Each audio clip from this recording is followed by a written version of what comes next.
კითხვას არის თუ არა პუტინი მტერი, მინისტრთა კაბინეტის წევრებმა პირდაპირი პასუხი არ გასცეს. საგარეო საქმეთა მინისტრის თქმით, რუსეთი ოკუპანტია და საფრთხეს არა მარტო საქართველოსთვის, არამედ ევროპისთვისაც წარმოადგენს. თუმცა იალიყების მიწებებისგან თავი უნდა შევიკავოთ.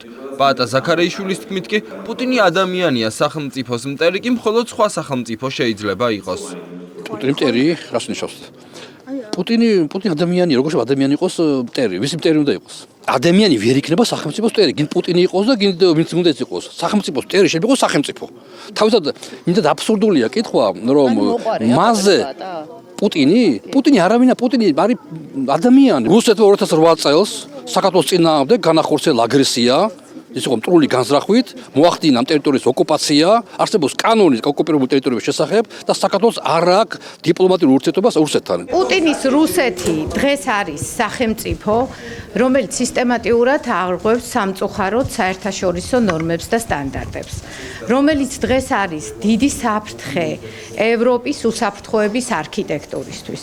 ეს არის ქვეყანა, რომელიც დღეს არა მარტო ოკუპანტია ჩვენი სამშობლოს 20%-ის, არამედ მიზანმიმართულად დგავს ნაბიჯებს ანექსიისკენ.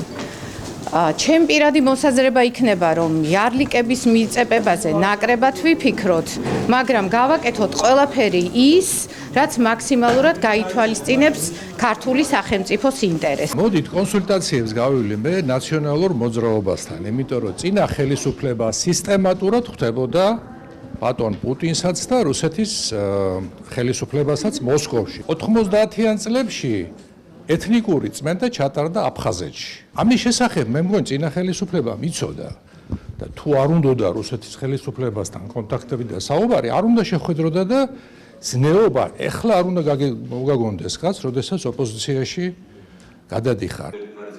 დღესვე მინდია ჯანელიძემ თავდაცვის სამინისტროს განცხადებაზე პირველი კომენტარი გააკეთა. მინისტრის თქმით ის გადადგომას არ აპირებს, რადგან ეს ნაციონალური მოძრაობის მოთხოვნაა. ჟურნალისტების კითხვაზე, ვინ არის განცხადების ავტორი, თავდაცვის მინისტრმა უპასუხა, რომ ტექსტი იმ დანაყოფმა დაწერა, რომელიც ზოგადად ტექსტებს ამზადებს. ჩვენ ვაღიარეთ ის შეცდომა, რომელიც იყო დაშვებული თვითონ ტექსტის მომზადების დროს, ამას არ გავურბივართ. ამან საშუალება მისცა ჩვენ არაკეთილმოსურნეებს პირველ რიგში ნაციონალურ მოძრაობას, რომ манипулირება მოეხდინა განცხადებასთან დაკავშირებით, ინტერპრეტირება მოეხდინა საკუთარი შეხედულების მიხედვით და ეს არასწორი ინფორმაცია მიეწოდებინა საზოგადოებისთვის.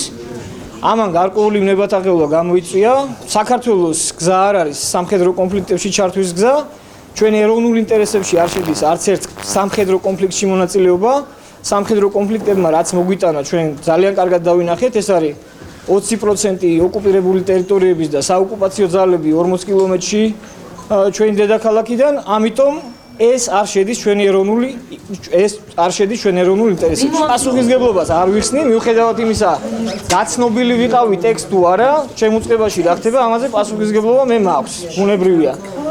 ეს არ იყო რაღაც შეგნებული შეცდომა, ეს არ იყო წინასწარ განზრახული შეცდომა, ეს იყო ტექნიკური შეცდომა, ტექნიკური ხარვეზი, ტექსტ ვინც ამზადებს, ის იმ დანაყოფმა დაწერა.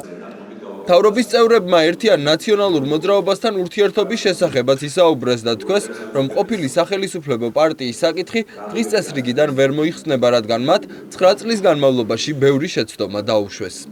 სანამ 9 წლიანი დამანგრეველი, ნაციონალური მოძრაობის 9 წლიანი დამანგრეველი მოღვაწეობის შედეგები არ იქნება აღმოფხრილი.